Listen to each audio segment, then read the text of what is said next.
So, welcome back to an episode of a new concept where I work on just the character. So, I'm going to explain my choices in creating Candy Darling. And then you will have another episode where you just have Candy Darling being channeled, and the two will be separate. Now, I wanted to explain a little bit the choices that I've made to arrive at this. So, we'll see the arrival, the creation of the look with the hair. It's a wig, of course. I would really want to go back to the image that inspired me, the whole thing. And the image that we're going to see now is by Roy Blakey.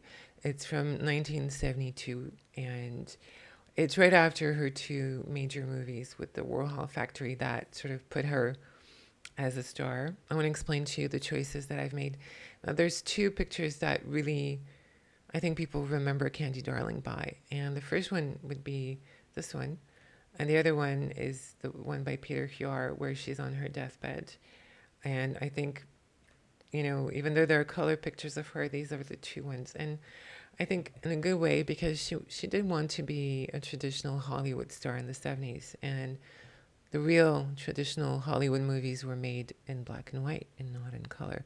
Well, there were some classical ones made in color, but I think the ones that she was emulating the most were the ones in black and white.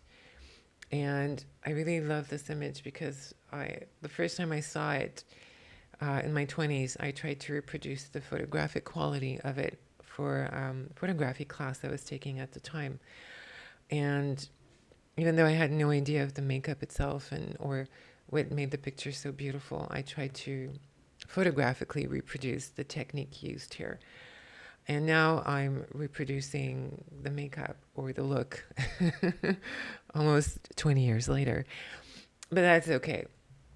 So what I really, really liked about the makeup here and the look is everything is so pale and evanescent.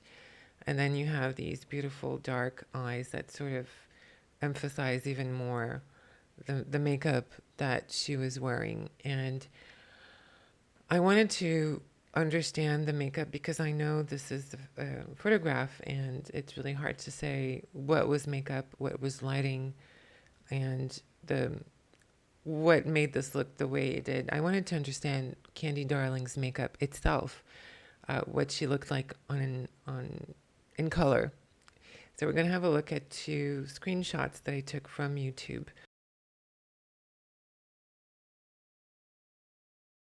Parts of the movies that were available. And the first one is from In the Flesh in 1970. And I took this screenshot because really for the eyes, you can really see that sort of makeup in the crease. It's kind of a smoky makeup and the lid itself is really pale. And then you have the darkness around the eyes. And this one is from Woman in Revolt just a year later.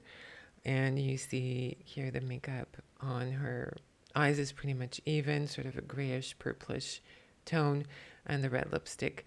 And I had to look at a lot of other images. She either had sort of pale lips from the 60s, or she had this really red lipstick that was very retro at the time because, the 50s were like 20 years back. So it's still considered, old-fashioned to wear red lipstick. And I think the older woman wore red lipstick at the time. Now, this is in the last one in color by Ken Duncan. And you can see the makeup. So it's pretty much a sort of smoky crease and red lipstick. And that's pretty much her makeup. Now, I want to see the makeup in black and white. And this is from the same period, a close-up of a picture of her and a friend, Jackie. And you see here the makeup really in black and white. And the light is pretty high on this picture. And you can sort of see that there's some crease makeup, but also you can see it's shadow. So, I think the eyes are a bit of both. So if we go back to the inspirational image, the eyes are a bit of both. So it's the crease is really dark because the light is really high, and the the shadowiness of it is really enhanced by the photography of everything. Now, for the lips, in this picture, she's wearing pale lipstick, but I don't think her lipstick was really pale. It's a trick that was used at the time with traditional photography and can be used today. It's called the red filter.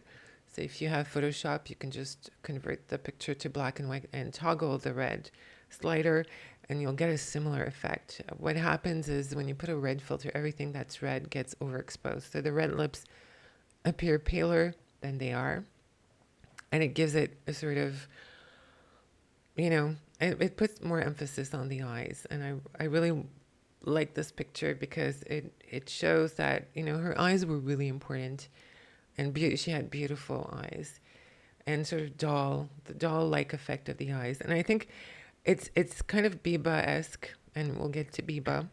It's kind of Biba-esque in its beauty in this way. And so let's talk about Biba. Now, Biba was a store in the 1960s, 1965 to 1974.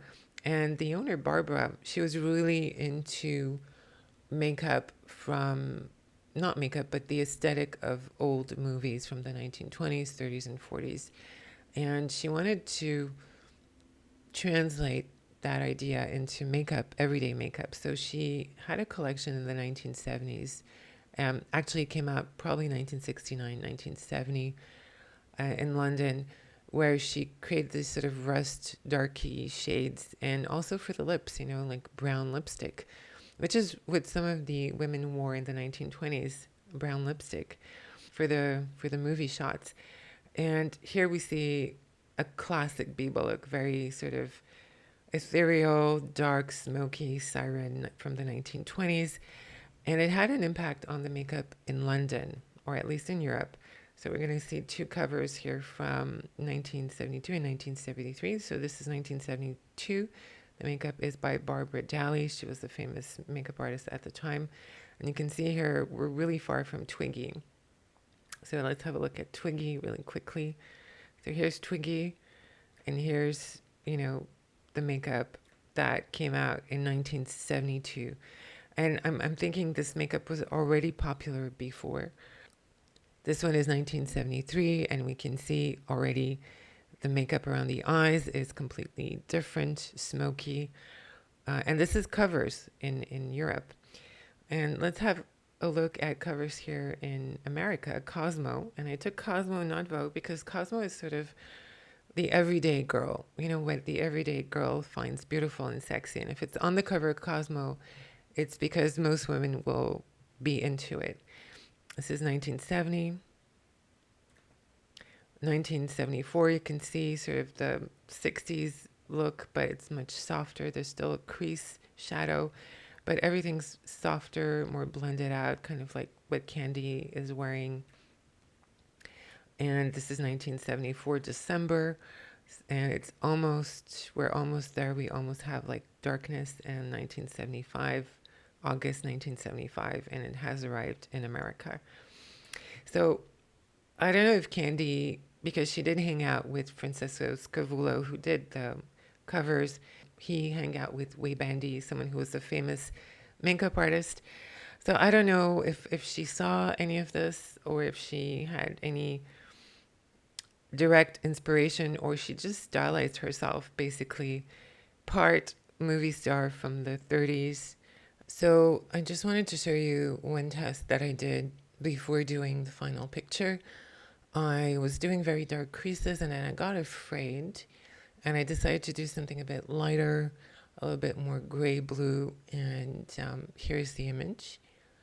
And as you can see, it looks a little bit more Catherine Deneuve like, especially because I used my real brows. And I think when I had to erase my brows and pencil them back in, I think it looked much more like Candy Darling. And I did the crease really, really as dark as I could to sort of reproduce the effect that the lighting did without having the lighting. This is really soft lighting.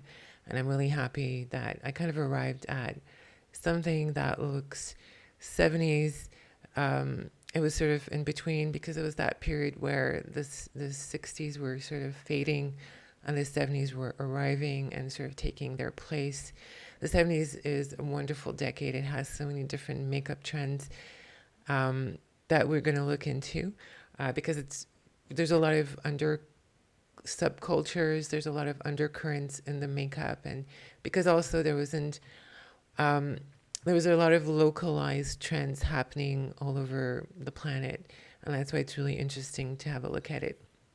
Now we're going to do really quickly some of the work that I did for the crease, and I'm just going to show you really quickly how to do a crease without cutting it. This is something you have to practice. Unfortunately, you're not going to get it on the first time, but just to give you an idea. So the crease is basically where you have the bone right here. So that's the crease area. Now you can paint under it, over it. You can cheat it. You can do all kinds of things. And it's also the basis of a lot of makeup. So it's really interesting to learn how to put a crease in, at least on yourself. So when you're doing sort of 60s or 70s stuff, you can have a good idea. So I'm going to put it here, right here, like here. And this is the most important part, because whatever you do on the outside will sort of change how the crease looks. But as long as you have this part here, and I'm doing it by looking up and looking straight ahead. And ideally, if you have this sort of eye shape, you should barely see it when you start. I'm going to go in here with whatever's left. You don't want to start really dark here. You want to put most of the darkness like here and like that. And then you can slowly deepen this up. So I'm going to take a more precise brush now, and I'm going to just really see what I want to do here, because it's tricky for me, this area. So I'm just going to put it right here like that, and I'm just going to work it in. Now this is what Candy started with, and this is what Twiggy also started with. You know, you do, and if you keep doing it with a very small and precise brush like this, then you'll get a Twiggy look. But what if you want to do something more 70s, early 70s, mid 70s, what I recommend is just taking a fluffier, more precise brush like this and just working this, and you're going to get something really authentic. And this is a gray shade, but you can also go in with a black. I started with this gray, which is from the Vita palette. It's called Agua, and really you can just build it up, make it darker. I added different colors and layered it this way. But this is basically the crease. And also in the 70s, they didn't pull it out like that. They really went down. They were still into this sort of doll eye look. And the rest of the eye makeup for Candy is lots of dark, right close to the eyes.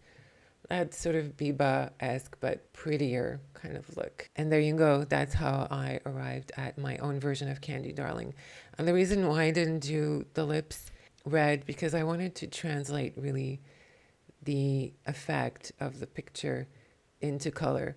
Just what basically the Biba look was about, translating into color what a black and white picture was about. So it's kind of all mixing into this theme of translating color, black and white to color. There you go. I hope that was informative, educational. Enjoy.